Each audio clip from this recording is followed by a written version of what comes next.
રાજકોટ જિલ્લાના ઉપલેટામાં રાષ્ટ્રીય એકતા સમિતિ દ્વારા ભારતીય વીર જવાનોની વીરતા અને શૌર્યને બિરદાવવા તિરંગા યાત્રા યોજાઈ હતી। કાશ્મીરના પહેલગામ થયેલ હુમલા અને ભારતીય લોકોએ જીવ ગુમાવેલ, જેના વળતા જવાબમાં આપણી ભારતીય સેનાના જવાનોએ જબલતોડ જવાબ આપી દુશ્મન દેશને તેમની औकात યાદ અપાવી દીધી હતી અને દુશ્મનોના દાંત ખાટા કરી દીધા હતા। જેમાં આપણી ભારતીય સેનાના જવાનોએ દુશ્મન દેશના અનેક આતંકી અડ્ડાઓ નેસ્ત નાબૂદ કરી પહેલગામમાં થયેલ હુમલાનો જડબાતોડ જવાબ આપ્યો હતો। જેથી આવા વીર સપૂતો અને ભારતીય સેનાના વીર જવાનોની વીરતા અને શૌર્યને બિરદાવવા રાજકોટ જિલ્લાના ઉપલેટા શહેરમાં રાષ્ટ્રીય એકતા સમિતિ દ્વારા એક ભવ્ય તિરંગા યાત્રા યોજાઈ હતી।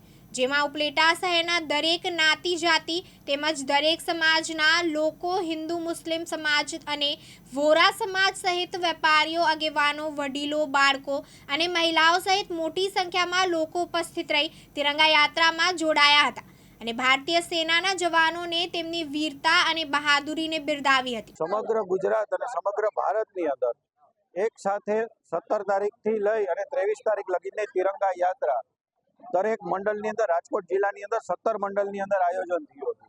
ત્યારે આ તિરંગા યાત્રા આપણા શહીદ થયેલા સૈનિકો અને અત્યારે આપણી દેશની જે રક્ષા કરે છે એના માટેની અંદર આ ઉપલેટાની અંદર જ્યારે યાત્રા થઈ તો હરેક સમાજની અંદર હિન્દુ, મુસલમાન, શહીદ, ઈસાઈ દરેક સમાજ સાથે મળી તમામ સામાજિક સંસ્થાઓ, NGO તમામ સંસ્થાઓ સાથે રહી અને ભાઈચારાની રૂહે એક તિરંગા યાત્રા વિશાળ આયોજન કરવામાં આવ્યું હતું અને તમામ ભાઈઓને આ તકે તિરંગા યાત્રામાં ઉપસ્થિત રહી અને મહાભારત પરમ વૈભવના શિખર ઉપર ચડે એવી આશા સાથે તિરંગા યાત્રાનું આયોજન કરે। આજે રાષ્ટ્રીય એકતા સમિતિ દ્વારા તિરંગા યાત્રા ઉપલેટાના બાબા સાહેબ આંબેડકર ચોકથી ગાંધી ચોક સુધી રાજમાર્ગ ઉપર યોજાઈ। ઉપલેટા નગરપાલિકાના પ્રમુખના નેતૃત્વમાં યોજાયેલી આ તિરંગા યાત્રાની અંદર વિશાળ સંખ્યામાં ભાઈઓ બહેનો ઉપસ્થિત રહ્યા હતા। ખરા અર્થમાં કહી શકાય એવી આ રાષ્ટ્રીય એકતાના દર્શન આ તિરંગા યાત્રામાં થયા અને તેમાં હિન્દુ મુસ્લિમ સમાજના આગેવાનો અને આમ જનતામાંથી મોટી સંખ્યામાં લોકો ઉપસ્થિત રહ્યા।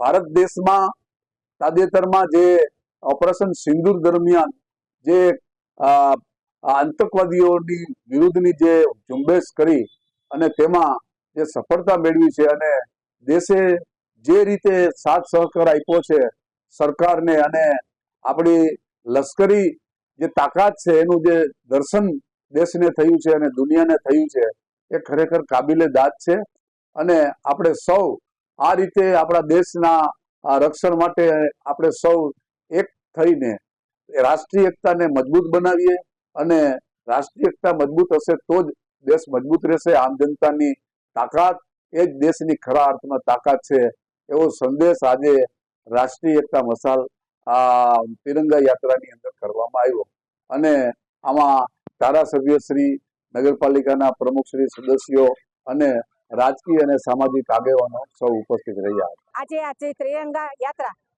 ઓપરેશન સિંદૂરના સફળતા ઉપર ને જે દેશ અને સેના ઉપર ગર્વ થાય છે। આજે આ યાત્રામાં આપણા ધારાસભ્ય શ્રી મહેન્દ્રભાઈ પાડલિયા, નગરપાલિકાના પ્રમુખ, ઉપપ્રમુખ, કારોબારીના ચેરમેન અને તમામ મારી નગરપાલિકાની ટીમ આજે આ 18 વર્ષનું કહેવામાં એક કહેવત છે કે 18 વર્ષનું 12 વર્ષનું મળ્યા છે તમામ, એટલે આજે આ એકો એક વરણ બધી જ્ઞાતિ, સ્વર્ણ જ્ઞાતિના ભાઈઓ અને બહેનો આ યાત્રામાં જોડાણા છે। આજે આ એકતા બતાવાય છે કે આજે અમે બધા એક છીએ।